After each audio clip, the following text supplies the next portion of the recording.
Part 2 अज्ञात writer. ये देखो मैडम को, यहाँ सब मस्ती कर रहे हैं और इनको पहाड़ियों में दिलचस्पी है। पहाड़ी नहीं है, ये जंगल है। अंदर क्या होगा? किसी का घर, कोई पुरानी हवेली, या और क्या हो सकता है? कहीं तू ही तो नहीं रहती ना इस जंगल में? अब इसका नाम भी बता दे। आज से इसका नाम पालन खेत, मेरा घर, आहार। कालिंदी बचपन से ही रहस्यमय शक्तियों में मानती थी। जहां उसकी उम्र के लोग मॉल घुमा करते, उसे जंगल सन्नाटा अपनी ओर खींचता था।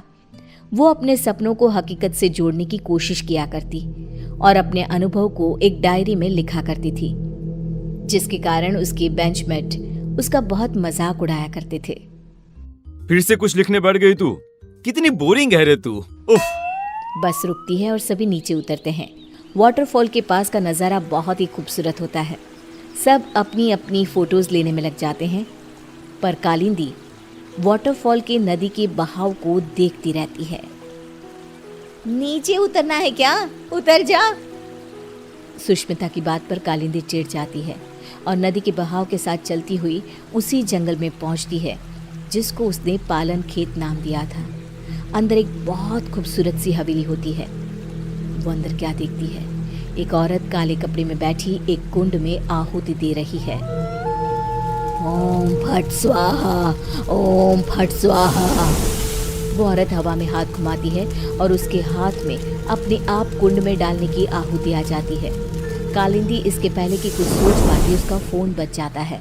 अगले दिन कॉलेज कैंटीन में जब सब लंच कर रहे होते हैं, कालिंदी गेट से अंदर आती है। यहाँ क्या कर रही है तू? अरे अरे तेरी डायरी कहाँ गई बहन जी? आज बड़ी सोशल बन रही हो कालिंदी, क्या बात है? सुष्मिता के सभी दोस्त कालिंदी को परेशान करने लग जाते हैं। कालिंदी रोती हुई कॉलेज के टेरेस पर जाती है। अब बहुत हुआ, इन लोगों की हेकड़ी ना उतारी मैंने तो मेरा नाम कालिंदी नहीं। कालिंदी बस पकड़कर पालन खेत निकल जाती है और उसी औरत के पास जाकर कहती है, मुझे मदद चाहिए आपकी। ये सब मुझे बहुत नीचा दिखाते हैं। अब तो यहाँ से या मैं मरकर जाऊंगी या बदला लेकर। वो जो कहते हैं उन्हें कहने दो। सामने देखो तुम्हारी डायरी और पेन। कल तुम इन्हें यहीं भूल गई थी ना? जाओ खोलो उसे। कालिंदी डायरी खोलती है। इसमें तो कुछ भी नहीं है, खाली है ये। पेन को उठाओ और कुछ लिखो। तुम जो चाहोगी वो मिल जाएगा तुम्हें। अब तो खुश हो ना तुम? कालिंदी पेन उठाकर किताब में लिखने लगती है। वहाँ बहुत सारी किताबें आ जाती हैं। ये तो सच में जादू हो गया। तुम्हारा मन बहुत अच्छा है बेटी, जाओ अब खुश रहो। कालिंदी वापस कॉलेज जाती है और अपनी ही धुन में मगन हो जाती है। उसकी खुशी बाकी लोगों से बर्दाश्त नहीं होती और उसके पीजी के कमरे के बाहर सभी ताका झाके करने लग जाते हैं। अब क्या मांगू? चांद, छोटा सा चांद हाथ में कैसा लगता होगा ना? ये क्या बकवास कर रही है? सही में तेरा ऊपर का माला खाली है। तुझे ही देखना था ना इसकी खुशी का राज। चल अब। दोनों आगे बढ़ ही रहे होते हैं कि खिड़की से एक रोशनी आती है। दोनों देखते हैं कि कालिंदी के हाथ में सच में चांद है। ये मेरी आंखों का धोखा है। धोखा? ऐसा कैसे हो सकता है? नहीं। ये भ्रम नहीं है, ये सच्चाई है। पर इसे ये कहां से मिला? सोच, अगर हम इसे चुरा ले तो? और रोहन उस पेन को चुराने में जुट जाता है। वो सोचता है कि रात को कालिंदी के कमरे के बाहर आग लगा देगा ताकि वो भागेगी और रोहन पेन चुरा लेगा। रात को रोहन पेन के लालच में आग लगाने जाता है, पर आग बेकाबू हो जाती है और कालिंदी कमरे से बाहर ही नहीं आ पाती। बचाओ, बचाओ!